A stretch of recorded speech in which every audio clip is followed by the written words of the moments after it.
Hi everybody, TJ Mack Vintage Cards and Nostalgia, and in today's video I want to start off with a question.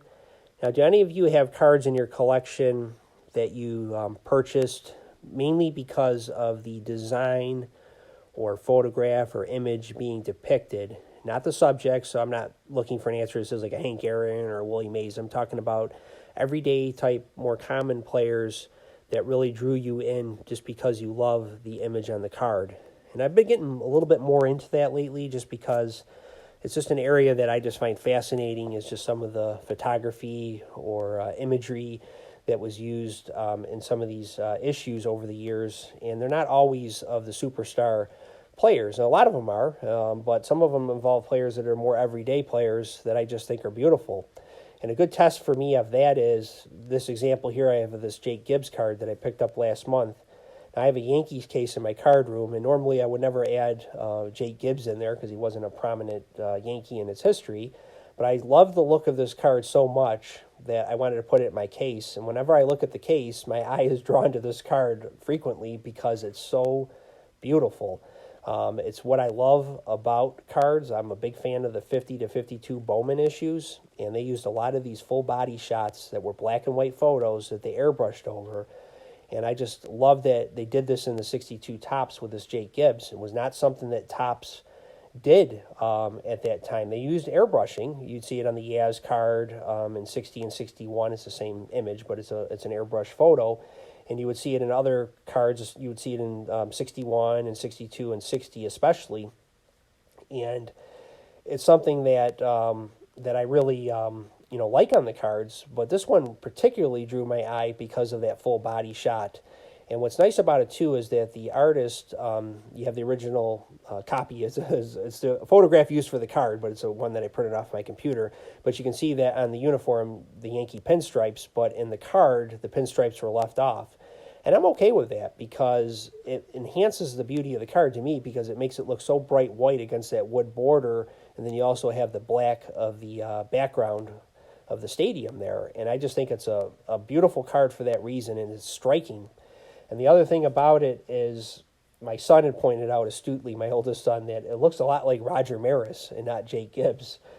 And I think it's cool that he picked up on that, because the face there is not super distinctive on the Topps card. And just given his size and build and everything, you could look at it as being Roger Maris, which I think is kind of cool as well. And I'm going to show you the 62 Topps Roger Maris and put them side by side. Look at those two beauties right next to each other. And I have them together in my Yankees case this way as well. So you can pick up right on it to where you can see a similar facial structure on the Gibbs as on the Roger Maris card. And these 62 Topps are just wonderful cards. And I often hear people say, hey, I'm all about centering and things like that. I can't do that. I don't think in those terms. I think of, I got to look at the card, look at the photograph, look at the design. What am I looking for here? And centering, yeah, it's a consideration. Corners are a consideration. Registration. I'm a mid-grade collector of this era, meaning I collect predominantly grade 6 and 7. I have some 5s as well, as you can see here with the Maris. But it's not really about me. That's where my budget is. It's more about, I look at the card and say, okay, what's on here that stands out to me? And I love this Maris. It's the number 1 card in the set, which makes it a little tougher, and the subject, of course, being Roger Maris. But on these 62s, they look so sharp when the corners are in pretty decent shape. And I think these are two nice examples. And a card like this Jake Gibbs, and I don't always talk about prices, but when I'm making a point, it's a $15 card about in this grade. And I picked it up in a bundle with a couple other cards that I wanted to add to my collection. And I'm so happy I did. So it's not every card has to be super expensive, especially from the vintage era, and it doesn't always have to be a Hall of Famer. As you can see in this example, you have a beautiful card that would look great in a binder or displayed on the wall. Next card I want to show is Adrian Burke, who was a quarterback with the Philadelphia Eagles in the 1950s. And what I love about this card is that full body shot. You have the white uniform with the green number and the socks there. And you can see the white football prominently displayed there with the black striping. And I love the white football. I've talked about it in other videos. Some other channels I subscribe to talk about it as well. And it was used in the 1950s, early 1950s during the night games. and it was one that caused some controversy, the white football, because it was a lot of the players complained it was slippery, especially where the black stripes were. And I just love that it captures that piece of history on this card. But what really drew me in, I have other cards of the white football, is the background of this card with that creamsicle is what I call it. It's like a yellowish background there. And then you have the green on the nameplate with his name in yellow, Adrian Burke, and then team and position in black. You got a really nice logo up there with the green eagle against that pink background. Just a wonderful vintage card from this era that really draws me in when I look at it. And again, this card was, I think, $8, and I'm just so happy to have a card of this visual beauty in my collection that I can display, because it's one that really draws my eye in. It could be surrounded by other Hall of Famers, but this is one that really I connect with, and one that I love to have displayed.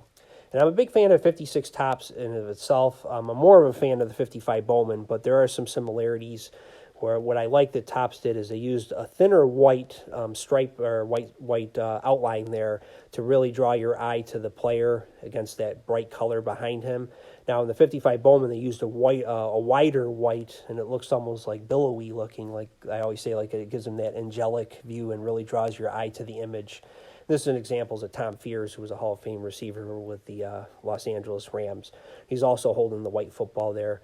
One of my favorite cards in my collection, as far as from a visual standpoint, is Fears. But when you put the Fears and the Burke here together, it just really draws you into 1950s football and that era, and just an era that I love in NFL history. Now, this card I showed last year in a video, but I want to show it again because it illustrates what I'm talking about today, and this is 1975 Topps Bill Stanfill. And again, good player. He's a defensive end, made a couple Pro Bowls, but it's not why I bought the card. I'm not a Bill Stanfill collector, and I am putting together prominent players from this set, but I wouldn't per se consider him to be one of them. What drew me in is the photograph. It captures 1975 or 1970s football, the ruggedness of the game. I mean, look at him leaping in the air and sacking Joe Ferguson of the Buffalo Bills. Love this image. It's got the bokeh effect that I talked about going on in the background with the blurred out crowd, drawing your eye to Stanfill sacking Joe Ferguson. It's what I love about this card. You can see limbs of other players around him there, which I think is pretty cool as well. Probably a lineman got knocked on his butt, allowing free reign for Stanfill to go right in, jump in the air, and take Joe Ferguson out.